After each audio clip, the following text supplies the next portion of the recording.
Hello and welcome to Byju's IAS. Let's get started and look into the first article. The first article says neighborhood standalone shops can open in urban areas. The Ministry of Home Affairs had issued an order. It said that few shops would be able to operate in rural areas as well as in urban areas. Since the definition of shops were unclear, people started investigating on social media. They started asking the government what the definition of shop is. Does it include mechanics? Does it include garages? Does it include beauty salons as well as the restaurants so that they would be able to operate them? In order to give a clear cut picture of what the definition of shop is, the Ministry of Home Affairs has clarified that all those shops in the rural areas except those in the malls could be open. The same is also applicable to the urban sector as well. So all those small shops that are operating in the neighborhood within the residential complexes apart from the shopping malls would be able to operate. So what the ministry has confirmed here is that it has bifurcated what would be able to operate and at the same time what would not be able to operate as well. What are the ones which will be able to operate? This will include shops in the residential areas, standalone shops selling non-essential items in urban areas with 50% staff. At the same time, electricians, plumbers and carpenters would be able to operate as well because these are providing the essential services. At the same time, what are those which would not be able to operate? This includes restaurants and barber shops, and when it comes to the e-commerce websites, they would be able to provide and supply and also deliver essential items. This does not include non-essential items. So when it comes to the e-commerce websites, they would be able to send and deliver the essential items and not the non-essential items. At the same time, the sale of liquor and tobacco has also been prohibited according to the notification that which has been released by the Ministry of Home Affairs. This is just a quick run up to understand the present status of what is essential and what is non-essential. Now let's look into the next article. This article says most of Rajya Sabha time spent on issues of public importance. There was an analysis that was undertaken by the Rajya Sabha Secretariat. What was it about? This was about how Rajya Sabha utilizes its time during the sessions. So there are sessions in Rajya Sabha. What is the time that has been allocated to deliberations? What is the time that has been allocated to lawmaking? And what is the time that has been allocated to oversight with respect to the executive? So all this analysis has been done by the Rajya Sabha Secretariat, and the period that it has taken is between 1978 to the year 2018. So a 41-year period analysis was given by the Rajya Sabha Secretariat. Kindly note, this is one of the first of its kind analysis where Rajya Sabha has given this analysis. So when it comes to this period from the year 1978 up until year 2018, the House has clocked 77% productivity and has also suffered 23% loss of time, which means out of 100%, about 77% was effectively used in all the due deliberations, lawmaking as well as oversight, but 23% of the time it has led to disruptions, which means the time that has been allocated to the Rajya Sabha has not been effectively used by the parliamentarians. Now let's look into this analysis on the three fronts. What are the three fronts? One is on the basis of lawmaking, how Rajya Sabha has engaged its time into lawmaking, that is the legislative aspect. Let's focus on the oversight, how it has been able to keep a check on the executive, and third is with respect to deliberations and discussions with respect to a particular bill or a law. First, let us take the analysis with respect to the legislative or the lawmaking process of the Rajya Sabha. About 24.05% of its functional time is spent on making laws, which means the government has come up with a law. So about 24% is where the government has come forward with respect to law passing or with respect to its consideration, and an additional 3.52% is spent on the private members bill. So it means 24 and effectively another 3.5%, nearly 27.5% is used in lawmaking process, and 24% 3.5% is used in consideration for the government bills.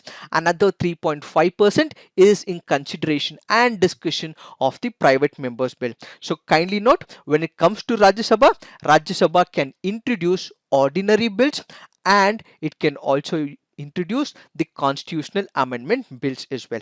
Now let's look into the oversight functions. What are these oversight functions? When we speak of oversight functions, this is nothing but the questioning power of the legislature in the Rajya Sabha to the government. So it is the effective way of keeping the government accountable by asking certain questions. Why is this being done?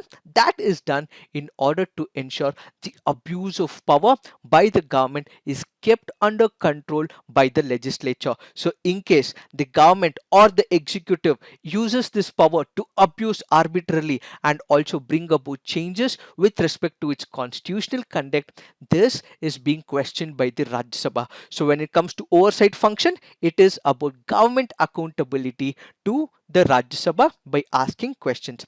Another important function is to improve the transparency in the operations of the government and also enhance the public trust in the government.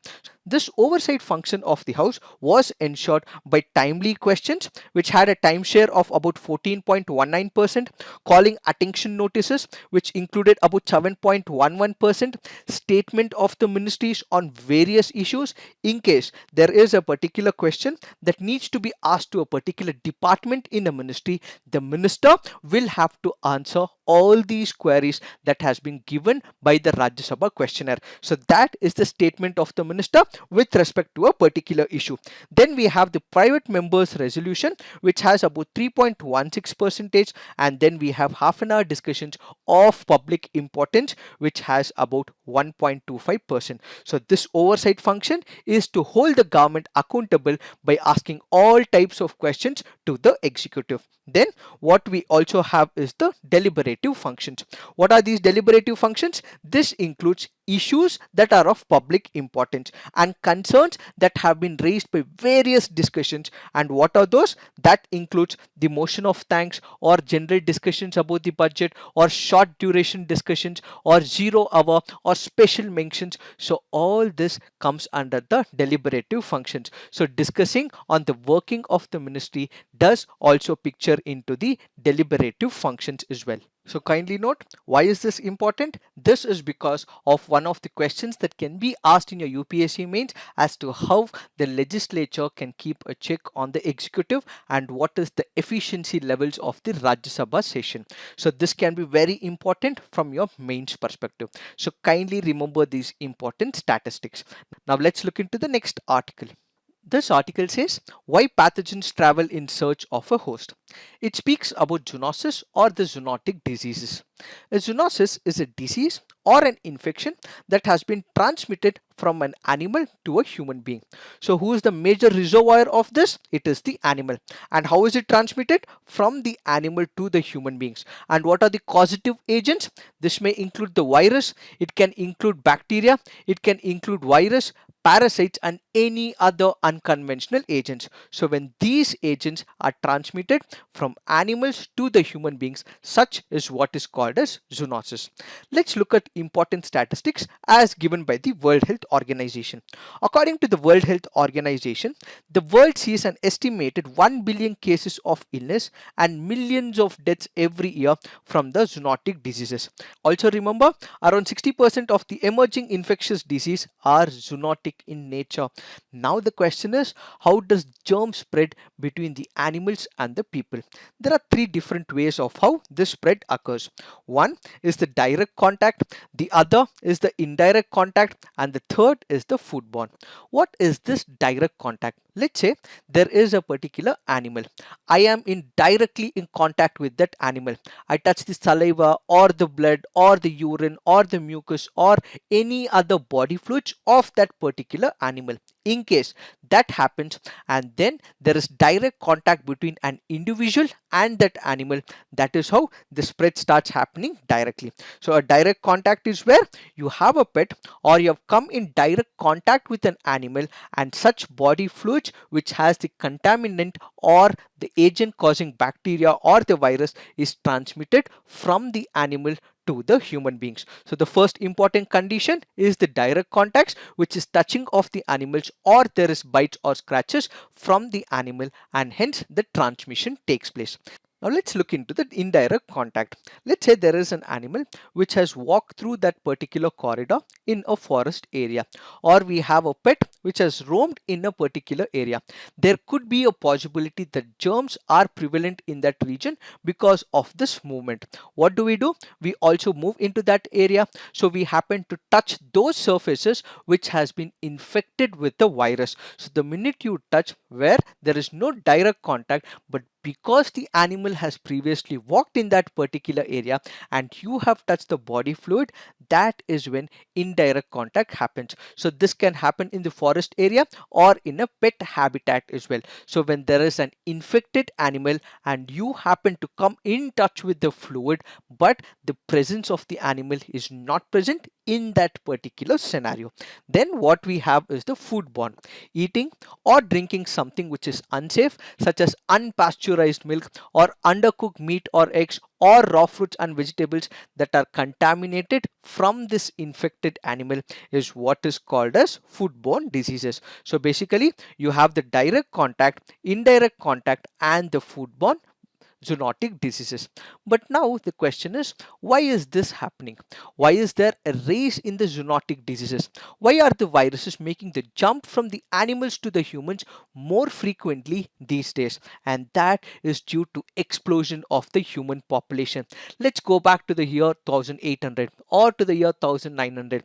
A century or 2 centuries ago, the populations were comparatively less. But now what are we doing? The population is exploding time after time. So what we are doing is going into all those areas which the humans have previously not entered. So the human populations is what is leading to this type of catastrophe in the present scenario. So what do? The human populations have grown at an unprecedented level, so they require food for the agriculture. So they start chopping, they start deforestation, and they enter into the forest areas. So all those viruses that were once part of this forest habitat, which were not into the urban areas, is now into the urban areas because of deforestation. Also point to be noted that forests are being chopped off, there is deforestation that is taking place, the lakes that are prevalent are drying up, and then what we have is the massive change in the environment that is taking place.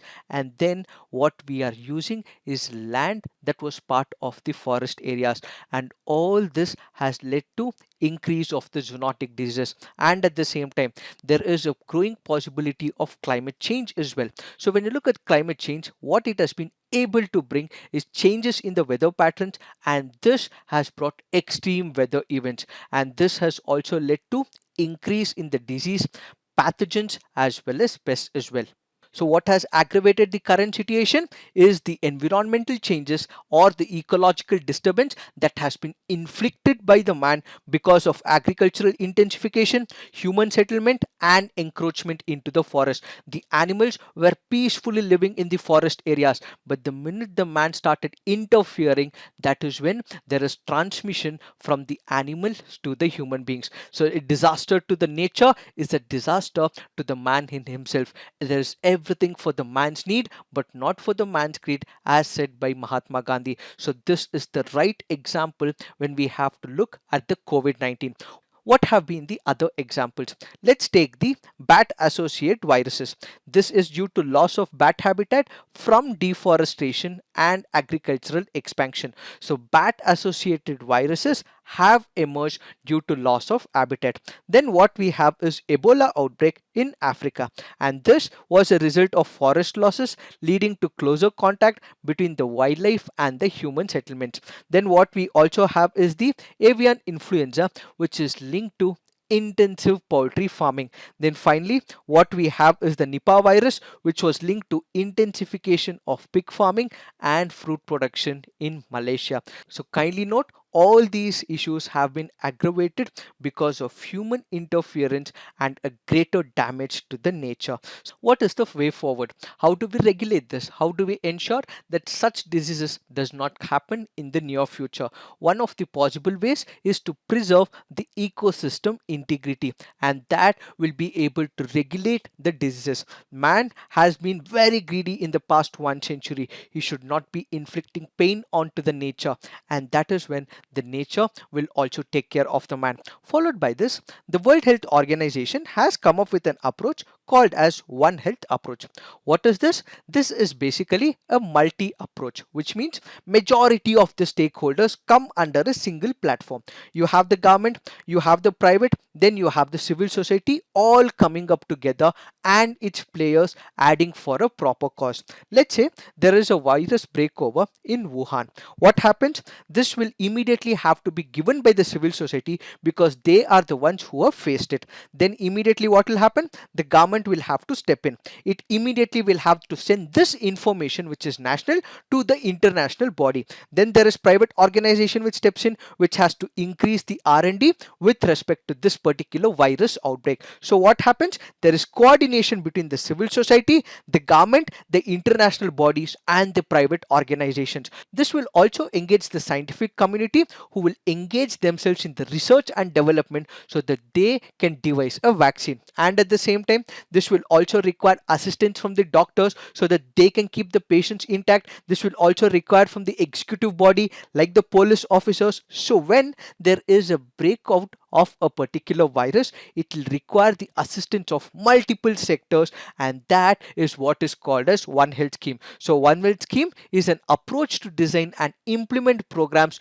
policies, legislation or research in which multiple sectors, groups and stakeholders come together, work together to achieve one public health outcome. So kindly remember, this is what is called as One Health approach as devised by the World Health Organization. In line with One Health approach, the United Nations Environmental Program has come up with Global Stewardship of Nature and Biodiversity, which asks the countries to share information and come up with reliable early warning system so that this can be used for effectively curbing the menace of zoonotic diseases. It is this that we have to understand with respect to this article. Now let's look into the next article. This article here is speaking about Arogya Setu app. What is this Arogya Setu app? This is nothing but a government owned application. This is being used as the primary contact tracing tool for the COVID-19 infection. This is a pan-Indian application and it is available in nearly 11 languages. It was developed by the National Informatics Center, which comes under the Ministry of Electronics and Information Technology.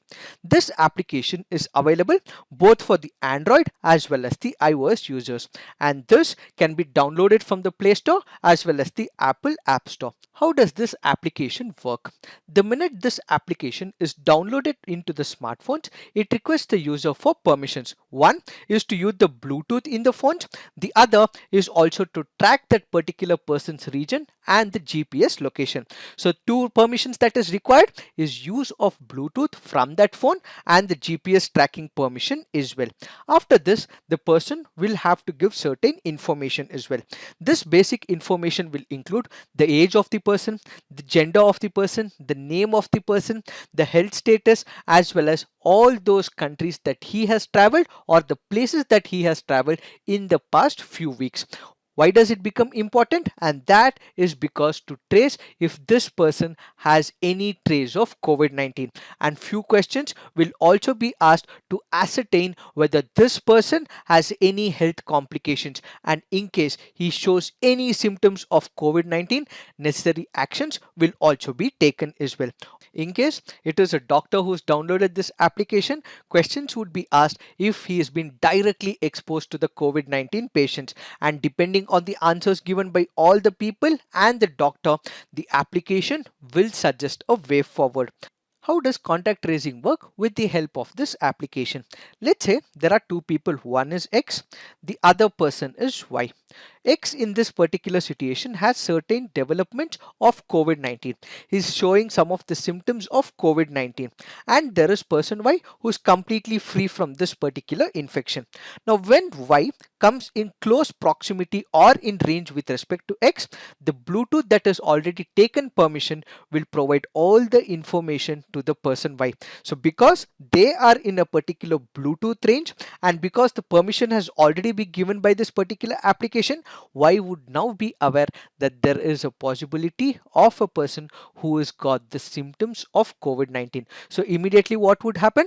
Alerts would be sent to him, and then this particular person X would be asked to self-isolate, and the other person Y would be asked to move away from this particular area. So altogether, this will help indirectly in contact tracing. So what are the uses of this application? This happens to be a one-stop solution for spreading awareness for the COVID-19. How? It will self-diagnose the users, provide the latest updates with respect to the COVID-19, and even to store and display the e-passes. This application can be used by the person. But the biggest function is to trace the contacts and create a reliable network for the government so that they would be able to identify the potential COVID-19 victims. Now the question is, has this particular application been effective? Is it been able to ensure contact tracing has happened? Has the government been effectively able to reduce the impact of COVID-19? Let's look at some of the statistics. When it comes to the population, we are a country with a population of 1.3 billion. Out of 1.3 billion, only 500 million people use the smartphones. If this application has to be effective, at least 50% of the population will have to download this particular application and will have to give access to the Bluetooth technology and the GPS tracking as well. But out of 1.3 billion, only 500 million users have smartphones, and how many have downloaded the application is a questionable part. Then we have the dependency. What is this dependency? Let's say I have downloaded the application, but I'm not effectively giving access to the GPS as well as the Bluetooth technology. In such a scenario, once again, Y as a person who is not infected will not know about the case of X who is infected by this particular infection. Then what we also have is self-reporting that needs to be effective. Unfortunately, people do not have awareness with respect to this application. So what will happen in the near future is whether this application is good or not will depend on the usage, and that is the primary problem. So kindly remember, for this particular application to be effective, more people will have to download this particular application. They will also have to self-report effectively, and that is when the government will also be able to effectively control the spread of this disease. As long as people don't download this application and there are less and less number of smartphone users, this might not be effective is one such articulation. Apart from this, there are privacy concerns as well. What are these privacy concerns? Whenever the government is taking any data from the user and is storing that particular data, the privacy of the person is very important. This was what was laid out in Puttaswamy judgment, and privacy is the fundamental right under Article 21 of the Indian Constitution. We also know about the Sri Krishna Committee report as well, and Sri Krishna Committee report also ensured that there should be a legislative backing when the data has been taken from the user and has been stored by the government. As discussed by the Sri Krishna Committee report, the law is mandatory when it comes to collecting data, but with no legislation, what it means is the privacy of a person is getting violated, and if it is being protected, whatever the government says, the people will have to listen to it is one such argument. Another concern is with respect to the retention of data. We have given our basic information to the government of India. The policy with respect to the Arogya Setu app is very clear where and how long this particular data will be retained. But one thing that is ambiguous and not clear is with respect to who would be able to access. As per the policy given by the government of India with respect to this Arogya Setu app, persons who are carrying out medical and administrative interventions necessary in relation to COVID-19 will have access to the data. But one question is, what if this data that has been taken over by the medical practitioner or the executive agencies in the administrative intervention, like the police officers, transfer this data to a third party? What this means is there is violation of privacy, there is data leak that is happening. How is the government going to control is the major concern and question also being asked under this article. In contrast to this, there is another application called as Trace Together, which was designed in Singapore, and this particular application will only be used by the health ministry. And in India, this has also been used by multiple ministries and multiple administrative intervention authorities. So could there be a possibility of leak is what this article all about. Now let's look into the next article. This article says immigration ban and the impact. An elaborate analysis of this issue has been discussed on 23rd of April 2020 under the fourth topic, amid pandemic crisis, President returns to his favorite agenda. We have a clear-cut explanation for the same article. But one issue that has been not discussed in this article is on the political front. On the political front, Mr. Trump caters to the right-wing politics and people who believe in America First policy. Back in the year 2016, Mr. Trump's campaign for the presidential elections was based on proposals to restrict immigration from multiple countries so that they would be able to protect the jobs for the people of America.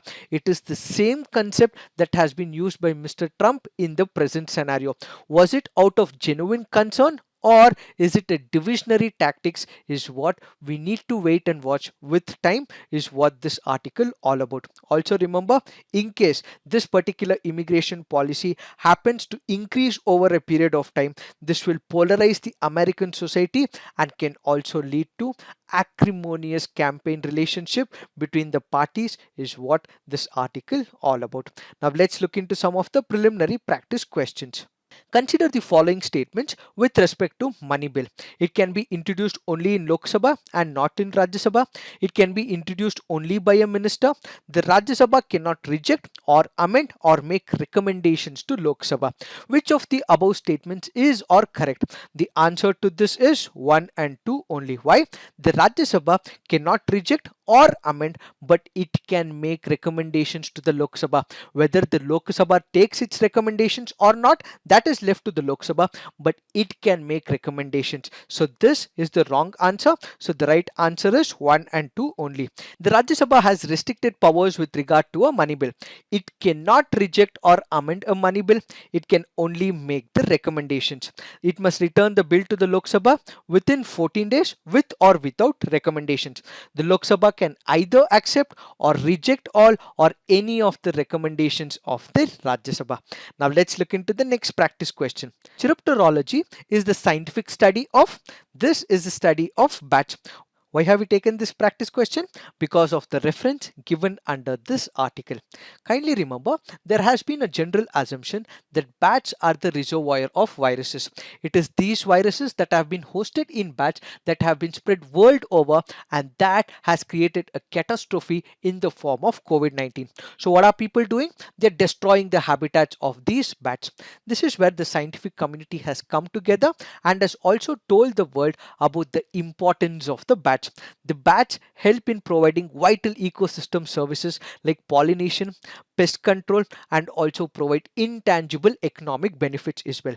In case we happen to go on destroying this particular habitat of the bat, what we will also see is the spillover effects from the forest area into the land area, and this will ultimately mean more spread of the disease from animals to the human beings. So what it has recommended is it has asked the governments of the South Asian countries countries to strengthen the legal framework to protect the bats as well. It has also dispelled few myths as well. What are those? One, it has said that there is no exact origin of this COVID-19. There are yet to be some scientific analysis about it as to how the disease started spreading. So bat is just one of the assumptions that is made, but there is yet to be a scientific rationale for it. And at the same time, it has also said that Indian bats do not spread the COVID-19 as well.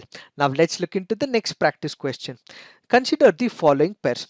Banihal Pass, is it in Jammu and Kashmir? Rohtang Pass, Himachal Pradesh. Jelapla, is it in Sikkim? And Mana Pass, is it in Arunachal Pradesh? Which of the above pairs are correctly matched? The answer to this is 1, 2 and 3 only. Why? Because Mana Pass is not in Arunachal Pradesh. It is in the state of Uttarakhand. So kindly remember, Mana Pass is somewhere here in Uttarakhand. So these passes are very important when it comes to your preliminary examination. Why have we taken this practice question?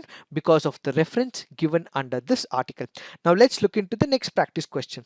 A deadlock between the Lok Sabha and the Rajya Sabha calls for a joint sitting of Parliament during the passage of ordinary legislation, money bill, constitutional amendment bill. Select the correct answer using the codes given below. The answer to this is 1 only. Why? Let's look into the explanation. The provision of joint sitting is applicable to ordinary bills or financial bills only and not to money bills or constitutional amendment bills. In the case of a money bill, the Lok Sabha has overriding powers. With a constitutional amendment bill, it must be passed by each house separately. Now let's look into the mains practice questions. What are the various tools and mechanisms available with the legislature to keep the executive accountable? Explain how anthropogenic factors have led to emergence, persistence, and spread of zoonotic diseases. So please write all your answers on the comment section so that you guys can have a peer review and also come up with constructive criticism. So this is it for today. Thank you for watching. All the best.